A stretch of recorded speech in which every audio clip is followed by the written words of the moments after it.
মেয়েকে ডাকো। ওই যে চালিয়ে মা। এতদিন ধরে এত চেষ্টা করলাম নিজেরে লুকিয়ে রাখার জন্য, পারলাম না। আপনাদের জন্য বের হয়ে আসতেই হইল। হতাশ, খুবই হতাশ। মা, মেয়েগুলো কি বলে? চা খাবেন? ঠেলে দেই। আচ্ছা, এই স্যুটে আমাকে কেমন লাগছে? So beautiful, so elegant, just looking like আ ওয়াও। আচ্ছা, তুমি কি এর আগে কখনো প্রেম করেছো? কয়েকটা করেছি। কাজটাকে তুমি ঠিক করেছো? না, আমি নিজেকে নির্দোষ প্রমাণ করতে চাচ্ছি না। যখন জানি আমি দোষ করেছি, তখন আমি কেন নিজেকে নির্দোষ দাবি করব? আমি দোষী। আমি কি আপনাদেরকে একবারও বলেছি আমি নির্দোষ?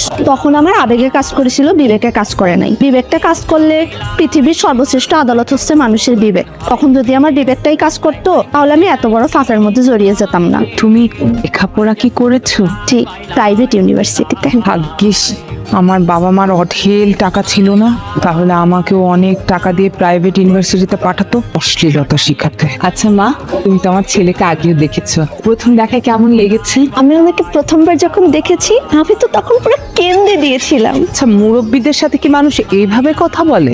আমার ভুল হয়েছে। হ্যাঁ, আমরা ক্ষমা করে দেন। কি মেয়ে রে বাবা, তুমি এখান থেকে যাও তো, আমি তোমার মুখও দেখতে চাই না। তাহলে কি অন্য কিছু দেখাবো? women. তোমাকে আজকে খুবই সুন্দর লাগতেছে। সিনেমা করেছো নাকি? কমু না, আমার শরম করে। আমরা তাহলে আজকে উঠি। তাহলে বিয়েটা কি হচ্ছে? আমরা কি হ্যাঁ ধরে নিব? আসলে আপনার মেয়ে খুব মুখে মুখে কথা বলে, আমরা এমন মেয়ে পছন্দ করি না। বাসায় এসে মেয়ে থেকে চলে যাবেন রিজেক্ট করে, তা হবে না। শাহিন নজিরগুলোকে ধরে ফেল।